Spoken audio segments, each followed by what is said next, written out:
Thank you for joining us. So Minister Paula, for those who don't know, is Rwanda's face of technology. And she's had an incredible career. So to start off with, you've done everything in tech. You were at MIT, you then were at RDB, you were the head of the Kigali Innovation City, and now the Minister of ICT. What is your highlight in this incredible career?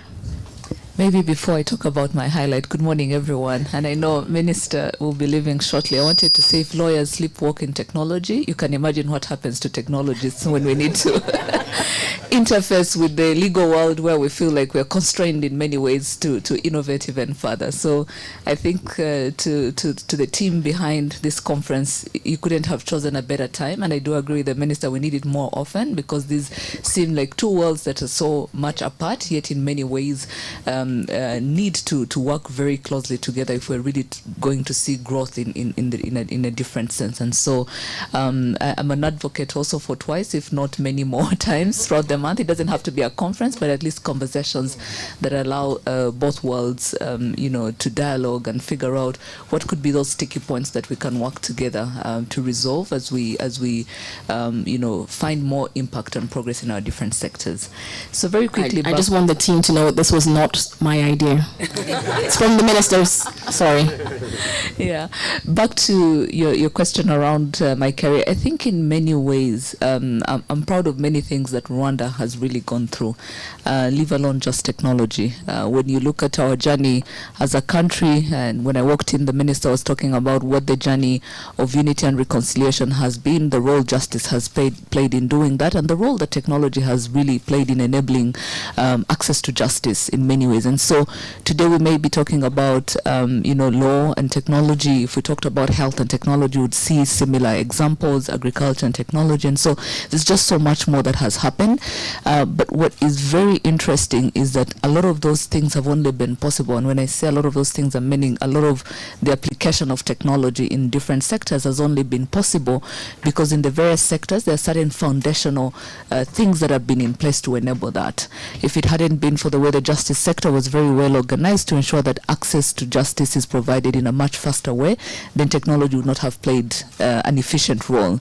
I always say when technology doesn't already find an organized system, it only creates chaos. And so I think a lot of the successes that we see are thanks to some of the traditional things that different sectors and industries have put in place. When you look at healthcare, the ability to even think about providing healthcare insurance to all citizens made it possible for us to think about how we apply technology to ensure that now that you have healthcare insurance, how do you access healthcare services even much more easily at the tip of your fingers. And so it's been a government-wide effort in coming where we are. But particularly for tech, I think the last 6 years, one thing that we can all agree with, even just seeing Noshken, I've always said when the founders of Noshken came to us and say to us, RDB and Minesti, and said they wanted to build this, it felt like too good to be true. But look at what has happened 3 years down the road. I remember we're looking at the impact of around 1,000 entrepreneurs that were already hosted in such a space. So it only means that when you provide the means, we start to see, the demand sort of surfaces. I'm sure many of the people that were here were trying to do the great things that they were doing in, back at home, in their bedrooms, in someone's office, but then they were given a space where we can then showcase and highlight the different creativity and innovative capabilities that we have as a country. And so for me, one thing I'm very proud of is really the growth of the startup ecosystem that we are seeing, and in many ways it has then forced us to think differently about what kind of support and what kind of role government plays in really supporting and enabling this startup ecosystem. Two things, other things that I think we're very much excited about is really the appetite for technology. And I always say COVID was a perfect silver lining for us because everyone felt like technology was the way they were going to stay afloat. And so we had spent years of trying to advocate. And so right now we're preaching to the converted. And if anything, we have more pressure because people want to see more technological tools and platforms at their disposal. And so really the high appetite for technology adoption is something that really we're very grateful for. And so we have to work with the different partners, the startups, businesses to really ensure that we are meeting the demand demand where it is today. And finally, I think it's really around everything that we discuss is about the ability to scale infrastructure in a way that it's accessible to many people. And when you look at the numbers of how we've been able to scale infrastructure, there's still a long journey to close the gap, but at least it's a commendable effort that has been an achievement that we've seen over the last 6 years. I like what you said around the systems were already in place, so technology really became an enabler. So technology sort of leads where systems were already in place. The Minister of Justice made very good points around the capacity building and the skills, really focusing on the legal fraternity or the legal sector. One of the things you mentioned something when C4IR was set up. There's a comment you said that the younger generation are not going to be limited by legacy infrastructure and legacy mindsets. What did you mean by that? And how does that play when you look at the development needs, the capacity building that we need on the continent from a tech point of view? I think in many ways what I meant was there are more opportunities today than there were yesterday. But also as we roll out and massively scale deployment of infrastructure, as we ensure that access is affordable and equitable, it means we're providing access to all these opportunities for the young people. I think the minister was mentioning around, I did make notes on it around the fact that AI is here, for example, so we can't run away from it. Are there jobs that are going to be lost? And I think the key takeaway for us should we be scared and resist the fact that AI and other emerging technologies are here, or should we figure out how to embrace? And there's something that I've always loved when it comes to AI and job displacement is it about automation or augmentation? And the choice is ours to make.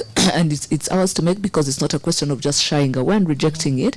It's really understanding what jobs have the potential of being displaced. What do we do about it? Do we find out that workforce that is likely to be displaced in the next 5 years and upskill them, reskill them to take on jobs that are most likely going to be augmented by technologies such as AI? But that requires the deliberate effort to be made. I think for some of you, you may have read yesterday there was an announcement of an AI software engineer called Devin. How many of you have heard of Devin? I see a couple of them. So this is really a robot that has been created that has interviewed with leading AI companies and passed interviews, that is doing work on Upwork. So what do? Do we ignore the reality that and we're not an island, that's the reality. So things are happening, and the question is, how are we positioning ourselves? How are we going back and disrupting the education system in such a way that we are skilling people to be fit for jobs of the future? People that are in the workforce today, what are we doing to change them? I see some people that I've worked with some time back. I think Sylvie is in the room. When we started eRembo and digitizing services, the resistance was too much because many people felt like they were going to lose jobs because we were digitizing access to services. Did anyone lose a job? I don't think so.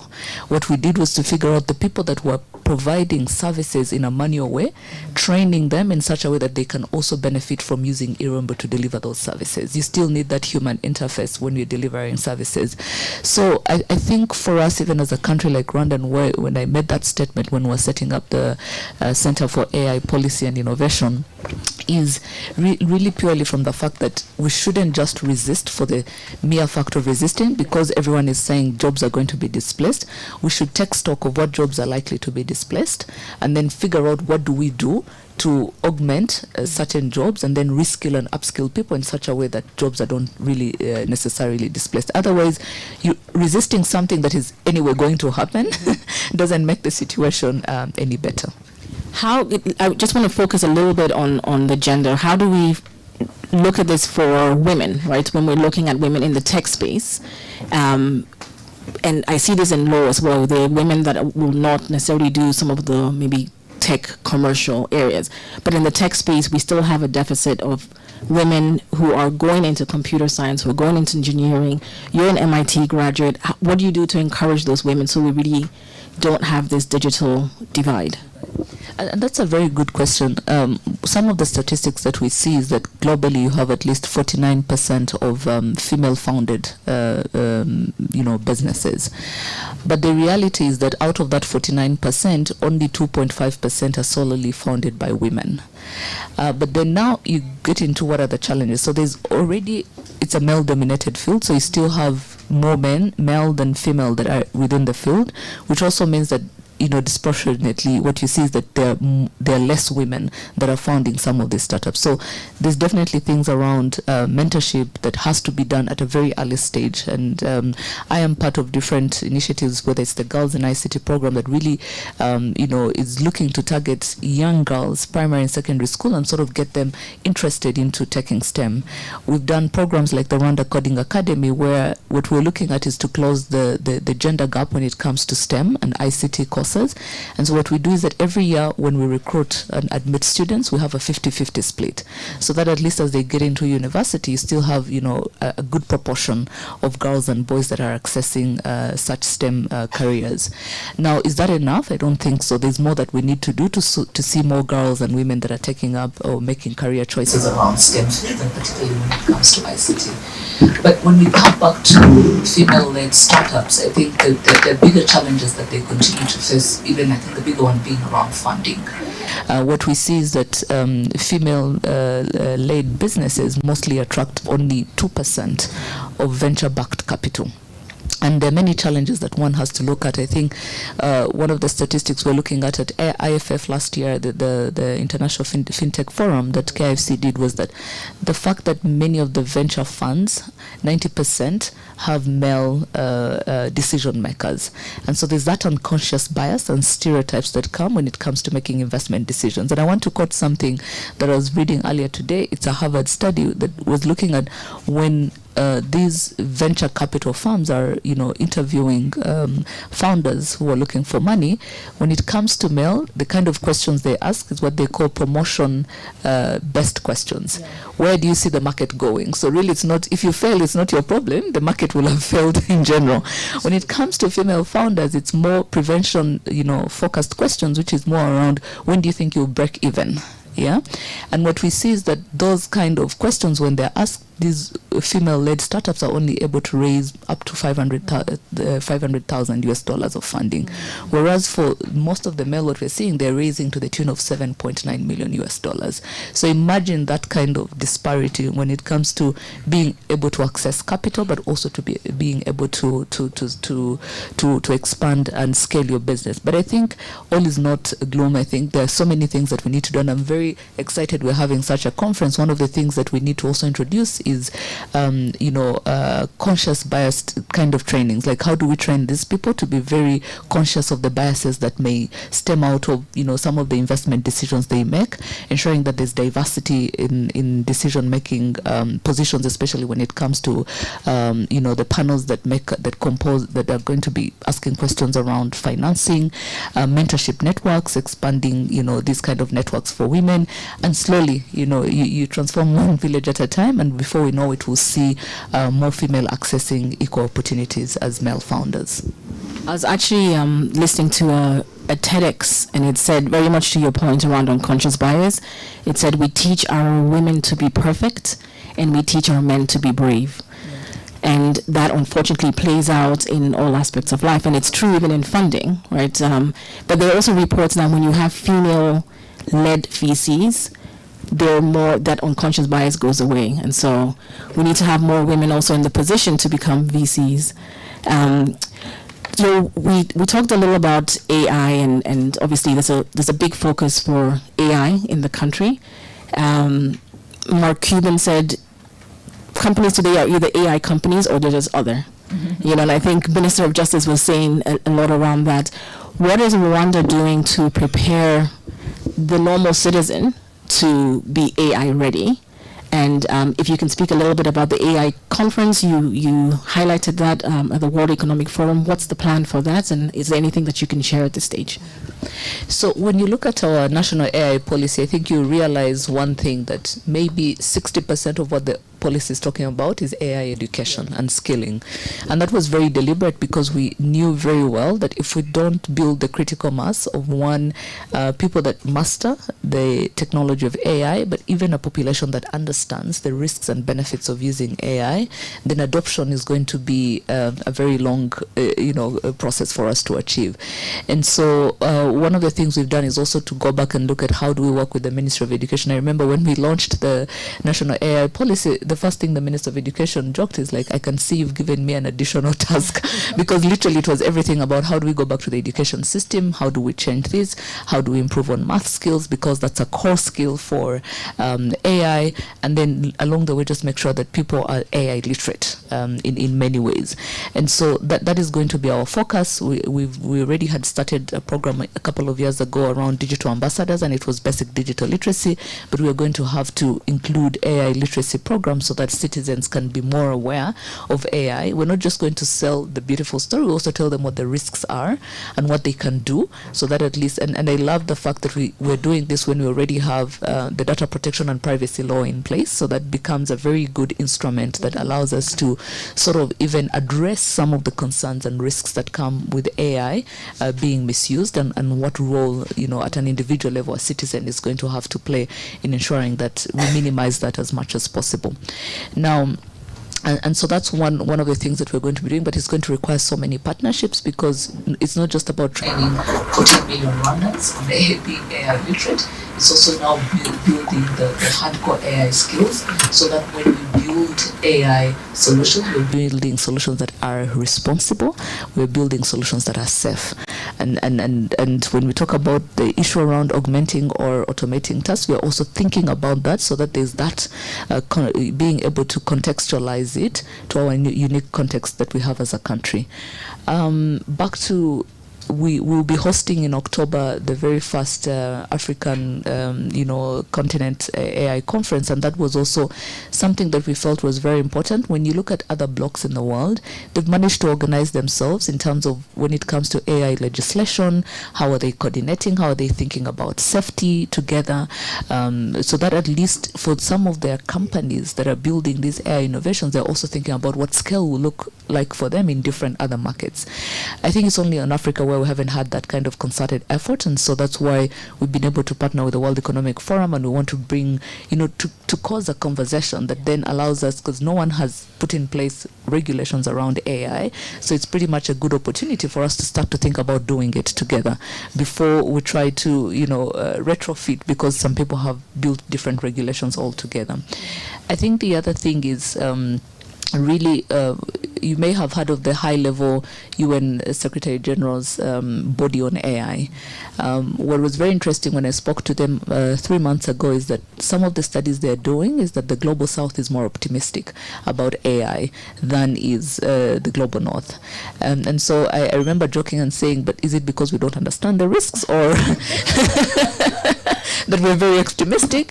Is it because we have fundamental challenges where AI can truly play an impactful role in closing the gaps, or is it both? And I think it could be both. But the question then for us is, while we do that, let's be aware of what the risks are, and let's make sure that we are deploying very well.